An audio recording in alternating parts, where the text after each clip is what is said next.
Filamu inaanza na harusi ya Fumi. Tunamwona akiwa na huzuni sana siku ya harusi yake. Mama yake anaingia.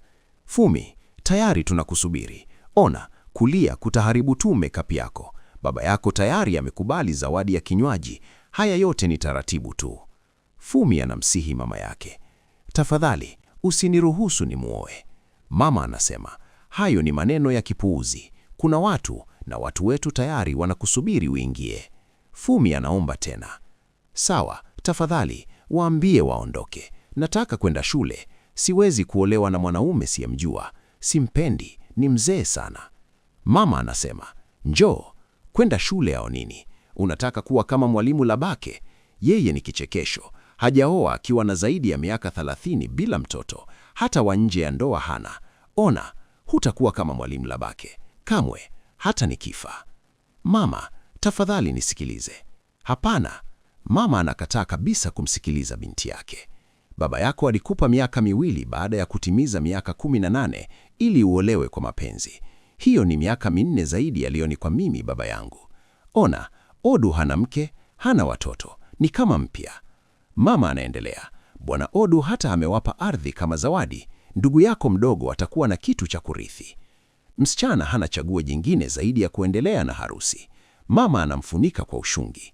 Sasa tunamwona Bwana Odu akimfunua mke wake mpya na sherehe inaanza. Odu pamoja na shemeji yake Labake wanafurahi sana kumkaribisha mke mpya nyumbani kwao. Fumi anajitahidi sana kulazimisha tabasamu, lakini utamaduni huu ni mgumu kwake. Usiku unapofika wa kutimiza ndoa, anasimama tu, hana uwezo wa kurudisha mapenzi yanayomwondesha Odu. Mwanaume anataka ukaribu, lakini Fumi hataki. Anasema kwa unyonge, tafadhali. Anavua nguo zake mwenyewe, anaingia kitandani, lakini hajifungui kwake. Anasema tu, fanya unachotaka, fanya unachotaka. Asubuhi inayofuata, shemeji wa Odu ambaye ni mjane na pia ni mganga wa kijiji, tayari yuko jikoni akiwasaidia kupika. Amemwandalia Fumi dawa ya mitishamba. Mke wetu, ichukue. Kunywa, kunywa, fumba macho unywe. Ni nzuri sana kwa maumivu ya mwili.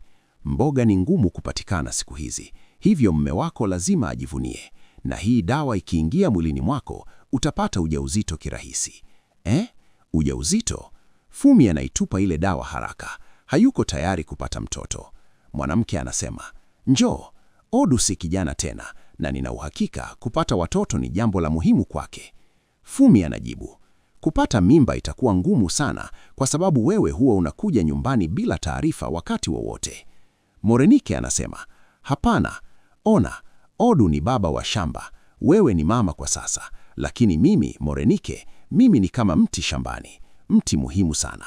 Anaendelea, Fumi akisha imarika katika nyumba hiyo, akipandikiza mizizi yake vizuri, basi mimi, Morenike, nitanyauka. Odu anaingia, subiri kidogo, nani anayenyauka? Morenike anacheka, anasema, Fumi anaelewa ninachomaanisha, ngoja nikuletee chakula. Fumi anasema, hana njaa, kisha anatoka jikoni. Bwana Odu anamuuliza Morenike, kuna tatizo gani na huyu msichana? Morenike anasema, usijali, bado hajaelewa kinachoendelea. Usiku mmoja, Fumi anaingia selehuni na kukuta wageni wengi wa kijijini wakiwa ndani ya nyumba yake. Habari za jioni Odu. Wote wanamsalimia. Habari za jioni. Fumi anauliza, samahani, mnamtafuta nani hapa? Mmoja wa wakulima anasema, mama yetu. Tunamtafuta baba yetu, baba Odu. Odu anaingia akiwa na ngoma yake ya kuongea. Kijiji kizima kinampenda sana baba Odu. Wamekuja kumpa hongera za harusi yake kutoka kijijini. Watoto wadogo wanasema, baba, tafadhali, tusimulie hadithi. Odu anacheka, anasema, njoo, hata hamjanilipa hadithi niliyowaambia mara ya mwisho. Mwanaume huyu ana urafiki mkubwa nao, kila mtu anampenda. Wanasema, usijali baba, tutalipa deni lote wakati mwingine. Baba Odu anasema, sawa sawa, ngoja nimuulize mke wangu. Mke wangu, ni wape wanachotaka au mimi na wewe tuingie chumbani kwa ajili ya... Wote wanacheka tena. Fumi anamwangalia tu kwa macho ya ajabu, kisha anasema, tafadhali, wape wanachotaka. Kuna msemo mmoja wa Kioruba, kisha anabadilisha na kuongea kwa Kiingereza ili wanakijiji wasielewe anachosema. Anasema, kwa vyovyote vile mume wangu, waambie jinsi tulivyokutana, jinsi nilivyokuwa msichana mdogo mrembo nikitoka mtoni na wewe mzee mwema anayependwa na kila mtu. Hapo anamuita mzee kwa ustadi, huku pia akionyesha kwamba hawajawahi kuwa wapenzi wala kukutana kabla. Kati ya wale waliokaa kusikiliza, yupo msichana mdogo aitwaye Banke. Anaelewa Kiingereza na kila kitu anachosema Fumi. Baada ya kumaliza maneno yake, anasema, "Waambie." Odu anamjibu kwa Kiingereza, "Tulikutana kwenye uwanja wa kijiji, ilikuwa mara ya kwanza kukuona." Hii inaonyesha kuwa mwanaume huyu alikuwa akimtazama msichana huyu kwa muda mrefu bila yeye kujua. Sasa hali inakuwa ya aibu kidogo. Odu anasema, "Mke wangu tayari amewaambia jinsi tulivyokutana, kwa hiyo hakuna haja ya mimi kusimulia hadithi nyingine."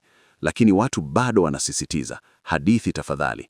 Anasema, "Sawa basi, kile ambacho mdomo hauwezi kusema, ngoma itakisema." Anaanza kupiga ngoma, watu wote wanaanza kucheza, na tena inakuwa sherehe kubwa. Wanafurahia tu kwa ajili ya Odu. Banke anamkaribia Fumi. Anasema, "Watu hawa wanampenda sana mume wako. Na samahani, jina langu ni Banke. Wazazi wangu pia wanafanya kazi kwa baba Odu shambani kwake." Fumi hata hajali mambo yote haya. Baada ya tukio hilo, Odu anamfuata Fumi tumbani. Kitu cha kwanza Fumi anasema ni, "Nilipolazimishwa kukuoa, nilidhani naolewa na mkulima. Sikujua naolewa na mchekeshaji wa kijiji." Odu anasema, "Kwa hiyo hii ndiyo sababu ya tabia yako usiku wa leo?" Fumi anasimama haraka na kuanza kulalamika kwamba watu wako nyumbani muda wote. Hakuna mapumziko. Leo ni Morenike anakuja kuweka alama yake na dawa zake. Kesho ni kijiji kizima, kana kwamba wewe ni kichekesho cha kijiji. Odu anasema, "Subiri kidogo. Morenike ni familia yangu, sawa? Na sitaki kugombana na wewe usiku wa leo." Fumi anasema, "Mama yangu tayari alinionya. Alisema nitakasirika, nitalalamika, halafu utanipiga vibaya ili kuniweka sawa na kunikumbusha kwamba sasa mimi ni mke wako, mali yako. Sitathubutu kusema ninavyojisikia." Nini? Bwana Odu anasema, "Nikupige? Hasha! Tangu nizaliwe sijawahi kumpiga mwanamke. Mungu awe shahidi wangu, na hakika si wewe." Kwa kweli huyu Bwana Odu ni mtu mzuri sana. Fumi, sikiliza, najua unadhani mimi ni mzee na si mzuri. Nipe tu nafasi nikupende, nitumie muda uliobaki wa maisha yangu kukuonyesha kwamba mimi ndiye mwanaume unayestahili. Fumi anasema, "Sikusema wewe si mzuri, nilisema wewe ni mzee." Mzee, si ndio? Mwanaume huyu anamwomba Morenike amsaidie haraka kupaka rangi nywele zake zilizoanza kuwa za mvi. Nywele zote za mvi zinapakwa rangi na kuwa nyeusi. Morenike anasema yeye alipenda zile nywele za mvi zaidi. Muonekano huu mpya unakufanya uonekane kama mwanafunzi wa shule. Jamani, msimchukie huyu mwanaume. Mtaona sababu baadaye. Usiku huo, wakati baba Odu yuko bizi akitengeneza redio yake ya FM, Morenike anaanza kuicheka ile redio. Mwanamke huyu anasema, "Wewe huna nyumba yako? Basi, tunaona Fumi akiandaa chakula mezani kwa ajili ya chakula cha jioni. Ghafla wanasikia mtu akigonga mlango. Fumi anaacha chakula. Ni nani huyo? Anafungua mlango na kumwona mtu mmoja ambaye atabadilisha maisha yake milele. Huyo ni mwanangu Femi. Morenike pia anamkaribisha mtoto huyo aliyerudi kutoka Lagos. "Karibu, leo ni siku yako ya bahati." Femi anamuinua mama yake na kumzungusha kwa furaha. Kisha anaingia ndani, anamsalimia mjomba wake na kumpa zawadi ya kinywaji alichokuja nacho kutoka Lagos. Fumi hamjui huyo kijana mzuri. Anasimama tu akimtazama kama anavyomtazama mtu atakayebadilisha mwelekeo wa maisha yake. Sasa familia nzima, Odu, shemeji yake Morenike na Femi wanakaa pamoja kula chakula. Wakati Fumi anawahudumia, Morenike anamuuliza Femi, "Mizigo yako iko wapi?" Femi anasema aliiacha kwenye madhabahu yao. "Nilijua nitakukuta hapa." Fumi anasema, bila shaka, huwezi kutafuta kivuli changu bila kutafuta chako pia." Anamaanisha Morenike haishi kwenye nyumba yake mwenyewe. Haraka anaongeza kuwa anatania tu. Morenike anasema, "Sikiliza, nyumba yangu sio madhabahu." Femi anasema, "Una uhakika? Ukiangalia zile dawa na majani yote uliofunga pale." Mama yake anasema, si hizo dawa zote ndizo nilizokutumia kukulea hadi leo? Kwa hiyo majani hayo yanaweza kusikia na haitakuwa vizuri asikie unachokisema." "Utaki kuendelea kuoga?" Femi anauliza. Anasema, "Hapana, tafadhali." "Hapana Femi, si sasa." Femi anasema, "Sawa basi, kwa heri. Tutaonana." Msichana anakimbia kama anakimbia maisha yake. Siku inayofuata, Morenike anamuita Femi. Anapofika, anakutana na wageni wakiondoka. "Umeniita?" "Ndiyo," Morenike anasema. "Kama wanawake wa nyumba hii, nadhani tunapaswa kutumia muda pamoja, kufahamiana zaidi." Femi anasema, tayari nakujua. Wewe ni mganga wa mitishamba. Morenike anasema, hapana, napendelea kuitwa mponyaji. Femi anasema, angependa pia kuwa mponyaji, lakini si kama yeye. Anaanza kutembea kuelekea kwenye dawa na mitishamba ya Morenike. Femi anamuuliza Morenike, alijuaje ni mimea ipi itumike kuponya watu? Morenike anaanza kueleza, baba yangu alinifundisha kwamba mimea, kama vitu vyote vya asili, huongea pia, lakini sisi wanadamu tumesahau jinsi ya kusikiliza. Ona, hii hapa ni nzuri sana kwa damu. Hii ni nzuri kwa macho. Femi anataka kuichukua. Na hije, hey, usiiguse, usiiguse. Kisha Morenike anaichukua mwenyewe. Hii ina nguvu sana. Hutumika kufukuza pepo wabaya. Pia hutumika kuua wadudu waharibifu. Ina nguvu kiasi kwamba tone moja tu linaweza kusimamisha moyo wa binadamu. Ni kali sana. Femi anaizingatia sana hii ya mwisho. Unajua kwa nini? Kisha anauliza kuhusu nyingine, ile ya majani ya cheri anayoijua. Femi anaingia. Habari za asubuhi mama. Oh, habari za asubuhi Femi. Ehe, kuna kuni nje. Umesema hutaki kurudi shule tena? Unataka kuchezea mbao, si ndio? Nenda ukanisaidie kupanga zile magogo nje. Femi anaondoka tu nyumbani. Mwanamke huyu Lakini Morenike anaendelea kumwelezea kuhusu majani hayo. Baadaye usiku, wanakijiji wako sebuleni kama kawaida, wakicheza kwa midundo ya ngoma ya Baba Odu. Femi anatazama kwa mbali. Hawa watu kweli. Ghafla, Femi anamshangaza. Hello, anajibu kwa hali ya kawaida tu. Bado umenikasirikia. Anasema, hapana. Unajua nitakuwa hapa kwa muda. Ni bora tuwe marafiki kuliko maadui. Anauliza, kwa nini ni bora tuwe marafiki? Femi anasema, naona macho yako sasa. Najua hupendi jinsi wale wawili walivyo karibu.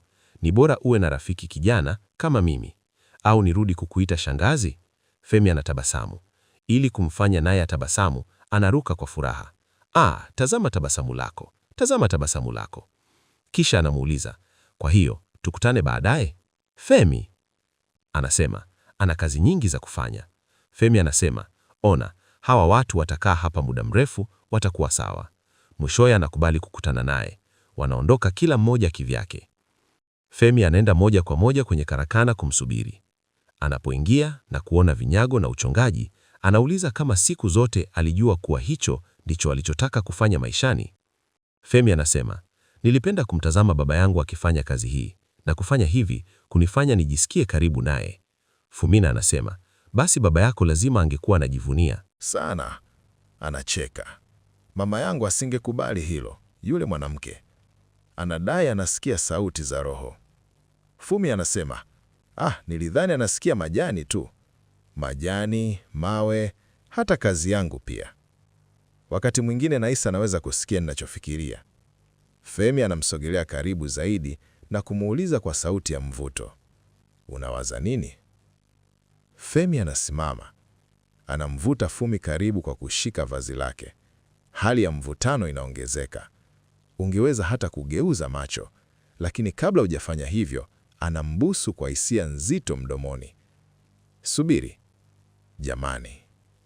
Fumi anakimbia kutoka kwenye karakana. Usiku huo, Femi alikuwa anaenda kumtembelea mama yake, lakini anamkuta Fumi akitoka nje ya nyumba. Unataka kuzungumza kuhusu hilo? Kuhusu nini? Femi anasema, hata hatujakunywa pombe sembuse kulewa. Sasa busu lile lilitokeaje? Fumi anasema, sikiliza. Hakuna kilichotokea kati yetu. Mama yako anatoka muda si mrefu. Femi anasema, ndiyo hasa. Hakuna kilichotokea. Nilikuwa nataka tu kusafisha hali. Anapogeuka kuondoka, Fumi anamuita. Kwa nini ulifanya hivyo? Mimi ni mke wa mjomba wako. Femi anamsogelea kwa mshangao. Anasema, tulikuwa na wakati wetu na tuliuchukua, na si lazima itokee tena. Fumi anasema, tatizo langu ni hilo. Sidhani kama sitaki isitokee tena. Unanifanya nihisi mambo ambayo najua ni mabaya, yasiyofaa na ya kipuuzi. Msichana huyu tayari ameangukia penzini kabisa kwa Femi.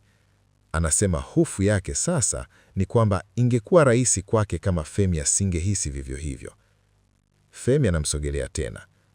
Sijui unataka niseme nini. Na kabla hata wajitambui, Wanaanza kubusiana tena bila kujali mama yake anaweza kutoka na kuwaona. Kesho jioni, njoo kwenye karakana yangu. Kisha Femi anaondoka na Fumi anaingia ndani. Kesho yake jioni inafika. Femi anazunguka ndani ya karakana kwa wasiwasi, akimsubiri Fumi. Anapoingia, bila kupoteza muda, wanajikuta wakizama kwenye mahusiano yao ya siri. Usiku huo unakuwa wa kipekee kwao wote wawili. Siku inayofuata, hata wakiwa mezani, wawili hawa, yaani hawa wapenzi, wanatafuta kila nafasi ya kutupiana ishara za kimapenzi. Wakati Odu na Morenike wanacheka na kula, wao wanapeana ishara za siri. Na usiku huo baada ya kula, wanarudia tena kukutana kwa siri. Baada ya hapo, Femi anatamani mambo yangekuwa tofauti. Anatamani Fumi asingekuwa ameolewa na mjomba wake. Subiri, Fumi anauliza, hiyo ina maana unanipenda? Femi anasema, ndiyo, bila shaka. Fumi naye anasema, anatamani mambo yangekuwa tofauti pia. Anatamani angeweza kuchagua mtu anayempenda.